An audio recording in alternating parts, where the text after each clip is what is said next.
Welcome to our final part 5, and this is where we're going to focus on, still keeping with our theme of innovation adoption, within innovation diffusion theory, I suppose, but here we're focusing very particularly on individual behaviour change models. Now, your reading for this is the Pavanta et al. Book chapter.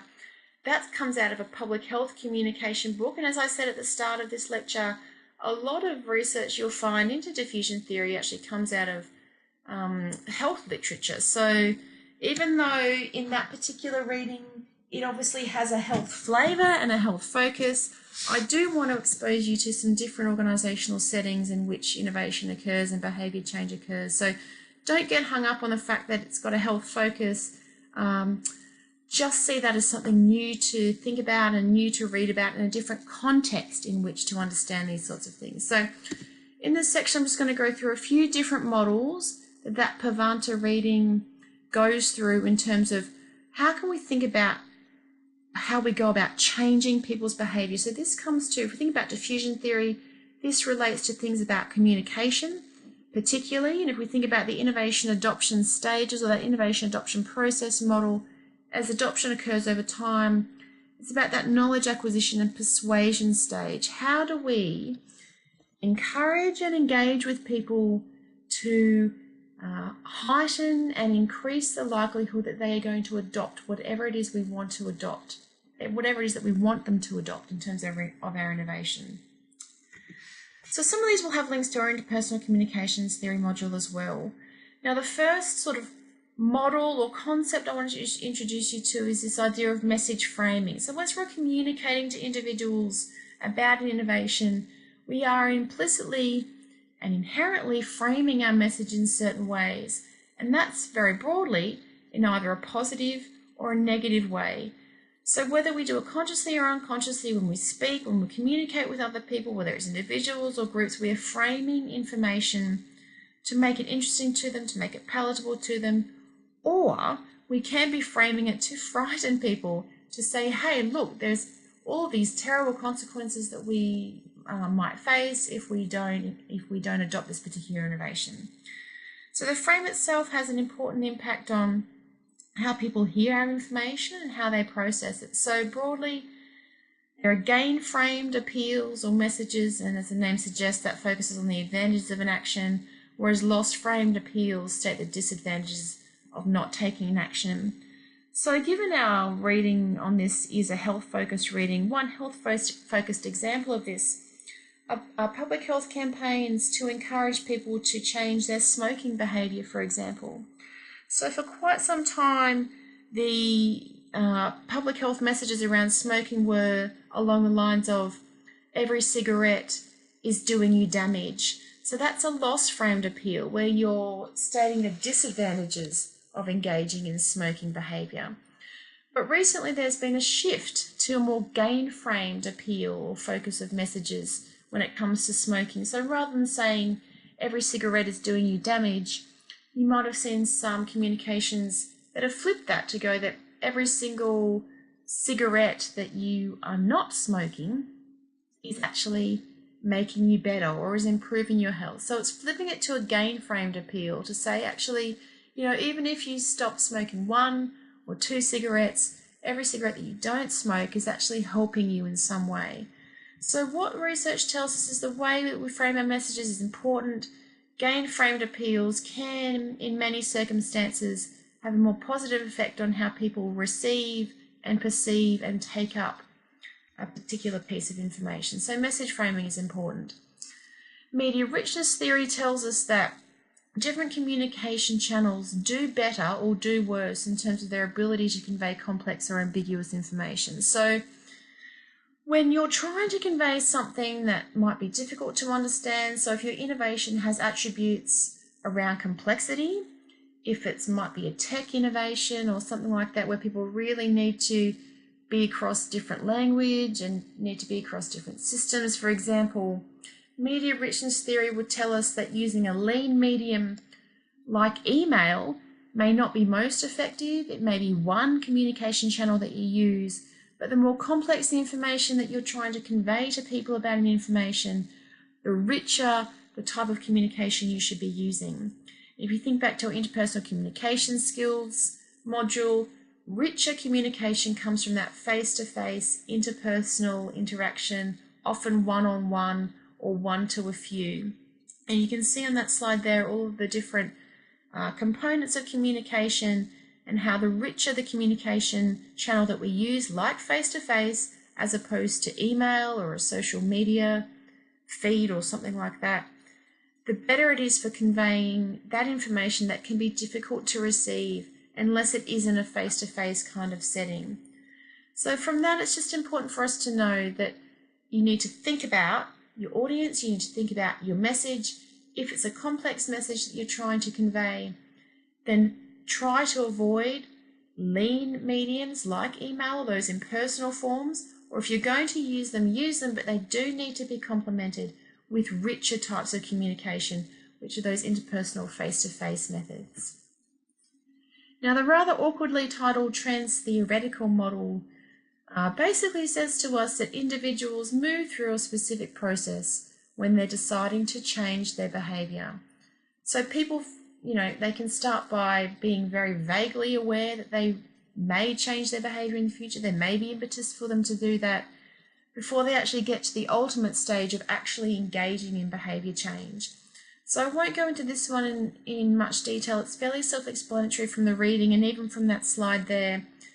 Similar to our individual innovation adoption process we looked at earlier through diffusion theory, which had different stages people go through. This is a similar sort of thing that we're talking about here. You can see the different stages there from pre-contemplation through to preparation, through to maintenance, different stages that individuals go through before they ultimately change their behaviour.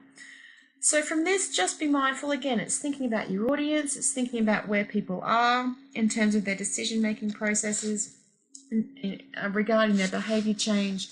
If they're at pre-contemplation stage, our messages are going to be different than if they're in their preparation or action stage. So again, please go to the reading, have a little bit of a look at that, but it's just largely to say there are different stages, understand what they are, and target your messages to your audience depending on where you think they're placed in those stages. Now, social cognitive theory, again, this might have been something you were introduced to perhaps in an intro to management course or something like that. It's understanding how people change their behaviour, but it's focused on the fact that we are constantly in interaction with their environment. So it's a person-environment perspective. And this can relate to many of the things you can see on the slide there. So whether it's people's past experiences, what they've done in the past, what they've seen other people do in the past, all of those sorts of things will have an impact on whether they will engage in a particular behaviour into the future and why. So you can see in that table there, for example, there are lots of different elements here that help to build up whether somebody's actually going to engage in a behaviour. So behavioural capability, for example, does somebody have the knowledge and skills to perform a particular behaviour? Okay, well, if they do or if they don't, that will shape what strategies we put in place to encourage that, because if people do have knowledge and skills to do things, intuitively it makes sense they will be more likely to and they will be more comfortable to. So you need to make an assessment of whether your audience, and again, think about your different adopter categories, whether they have the knowledge and the skills to engage in a particular behaviour that you want them to engage in. If they do, fantastic, you might be able to support that a little bit in particular ways, but if they don't, you particularly want to focus on that, perhaps through skills development or training, to get that knowledge and skill level up to a point where people can actually engage in behaviour change. And a classic example of this is where you're wanting to perhaps introduce a new way of doing work. And I know I've mentioned this example before, but it's one that organisations often are engaging in innovations in, a new system, particularly a new tech system. So for us at uni, it might be Blackboard or Blackboard Ultra or Blackboard Collaborate, making sure people have the skills and abilities to actually adopt that innovation and change their behaviour to do that. Self-efficacy is related to that, so people need to have confidence that if they are expected to do something differently, they can actually do that. So if you break an innovation down into small steps, if you focus on the stuff we were talking about in terms of behavioural capability, training, skills development, that kind of thing, that can improve people's self-efficacy or belief that they can actually do something, they can engage in a behaviour change. So again, go to the reading, but it's just to know basically that people are engaged in a constant interaction with their environment, and that will influence whether they're likely to adopt innovation through behaviour change.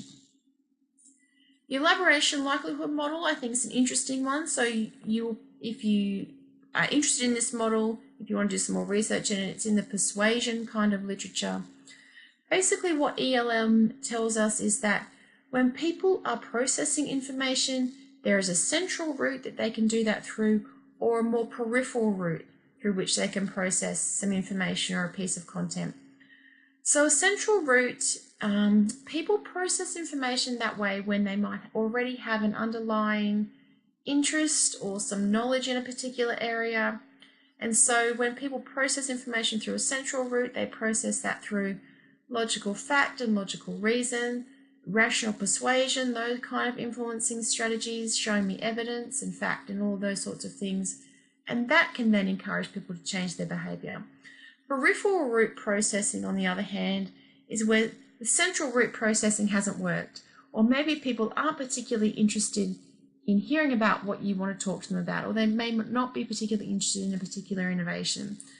So then you have to engage in peripheral route processing, where you're not subjecting people to, for example, rational persuasion influence strategies, but you actually have to do some bells and whistles, engage in maybe some PR campaigns where you really need to do something to either shock people or do something to really grab their attention. And this is where, if you've got a bit of a marketing background, some of that might come to the fore. How do you grab people's attention through use of colour, image, spokespeople, visuals, language, emotive language, visual, not visual, visionary appeal and inspirational appeal influence type of strategies. Basically, as you can see in the second dot point there, basically if you're yelling at people, hey, look at me, I'm talking to you, I'm talking to you about something really important, now listen to me and I'll give you some really interesting information. So what ELM says, in a nutshell, is in that last dot point there. If you can get someone's attention with peripheral cues, bells and whistles, hey, look at me, then those people are more likely to then shift into a central processing route of information. They'll start paying more attention to your message and then be able to think about the material more logically, more rationally, in a more structured and sequenced way. So one example, whenever I think of ELM, you can think of different examples, like whenever there is perhaps a natural disaster somewhere, whether it's in Australia or somewhere else in the world, obviously that has a devastating effect on people's lives in those communities where that natural disaster has occurred. Now, central route processing is where we'll be getting information perhaps through the news or through different organisations like Red Cross or Salvation Army, other organisations that go into those sorts of situations to help out. Central route processing is where we're getting information from those places where it's telling us the facts. It might be telling us how many people have been displaced. It might be telling us how many people may have lost their lives or their homes or their livelihoods, for example, through such a natural disaster. That can grab our attention in some ways, but if those organisations are actually wanting us to change our behaviour in some way, either by donating money or perhaps donating our time or doing something to support relief efforts in those disaster zones, they might engage in peripheral route processing where the content becomes much more emotive. So, for example, to capture our attention, it might be around showing us images of this natural disaster and where it's taken place, showing us images of people who've been displaced, showing us images of what can often be the horror and the terror in those sorts of situations. That is highly emotive, and that is highly likely to grab people's attention through this peripheral route of processing. And once our attention is grabbed in that way, the central route processing can come to the fore, where we get the facts and the information. Okay, this is how much money we need.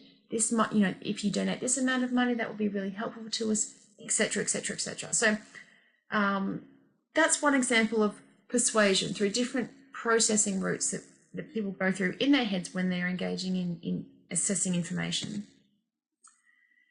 If you're a visual person, you can see some of those elements that I just discussed there in table format. That just comes straight out of our reading. So one of our last models is what we call the integrative model, or theory of reasoned action, theory of planned behaviour. Again, you might have been exposed to this in maybe one of your early or first year management courses or other courses across other faculties. Again, this comes to persuasion and communication. So an underlying assumption here in the IM model is that the best predictor of behaviour is whether we intend to actually perform that behaviour in the future. So what this model focuses on is the antecedents, or what can predict whether somebody will engage or perform or not perform a particular behaviour. So it breaks these down into three components. Firstly, behavioural beliefs. Those are the expectancies about the positive or negative outcomes relating to performing a particular behaviour. So if individuals have positive beliefs about the outcomes of engaging in a particular behaviour, they're probably more likely to intend to perform it. Normative beliefs are those, again, comes back to this idea of social networks and what we think relevant others in our social networks think about performing a behaviour and whether they're actually performing that behaviour. So you can think about your opinion leaders and your change agents. If individuals can see those people engaging in the behaviour you want them to engage in, then they're probably more likely to feel that normative pressure to do it themselves. And lastly, control. This is related to things like self-efficacy that we touched on one of the earlier models. Do people believe they can actually perform the behaviour? If they think it's too hard, they can't do it, it's too difficult, then they're probably less likely to intend to perform it. So you need to overcome some of those barriers. And there it is again in visual form. I guess the main thing to take away out of this model is those 3 points there. Behavioural normative control. Basically what this model says is if you can build up people's confidence and their ability across all of those 3 different levels there, if you can improve people's intentions, strengthen their intentions to actually perform a behaviour, then that's a really great predictor that they actually will end up doing it in the future. And that is all we need to get through for diffusion theory and behaviour change. So again, revisit the learning outcomes, make sure you're clear across what I want you to be able to understand, explain, describe, apply from this week's module. I know it was kind of a fairly big one, but I think it's a really critical one because again, as I mentioned at the start, this comes to how we actually implement innovations in organisational systems, how we get people to adopt that idea that we may spend a lot of time prototyping, getting ready, getting funding for, etc., overcoming barriers to get up and get moving. We want people to actually adopt it in the end. So next week is our week before mid-semester break. What we're going to focus on are what we call innovation special agents. So you've been introduced to some of these people, some of these special agents in some of our earlier lectures, including in this one. So here we'll particularly focus on a couple of innovation agents. Innovation champions, who have been shown to be critical in organisations for pushing innovations through systems that can generally be resistant to change. We'll also look at promoters, similarly to champions, but it looks at this idea that, you know, because there can be lots of barriers to innovation, you need lots of different special agents, different types of promoters to promote those innovations through an organisational system. And we'll touch on this idea of antagonists as well, so almost like the counterpoint to champions and promoters, individuals who might be highly critical of innovations in organisations and antagonistic to them. How do those people operate and how can we manage them to best effect? So that will be next week, and I'll see you in the workshop.